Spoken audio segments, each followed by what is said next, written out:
Assalamualaikum korang, bersama saya Mat Syah Property. Korang, saya tertarik dengan satu soalan ni. Dia tanya kepada saya, Mat Syah, berbaloi ke kalau kita beli rumah subsale? Okey korang, yang pertama korang kena tahu rumah subsale ni apa. Rumah subsale ni adalah rumah second hand yang pernah didiami oleh owner and then dia jual balik rumah tu. Okey, so untuk rumah subsale ni kalau pada saya memang sangat-sangat berbaloi kalau korang beli. Sebab apa? First, kawasan rumah subsale ni adalah kawasan yang dah strategi ataupun kawasan yang sedia membangun.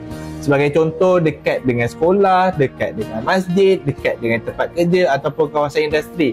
So korang boleh riki kawasan tu sebelum korang beli rumah subsale tersebut. Okay, so yang kedua, korang dapat jimat duit dari segi renovation. Okay, sebab apa? Sebab kebiasaannya rumah subsale ni dah siap dengan renovation.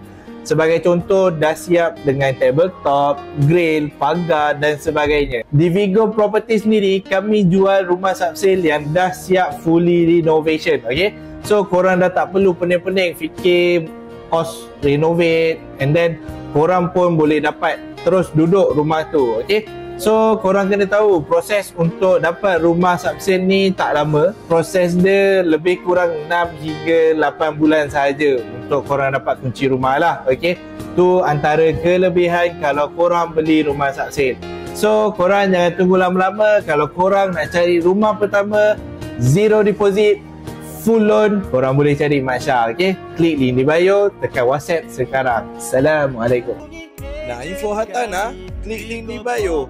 Boleh pilih Mat Syah. Vigo, pakar hartanah anda.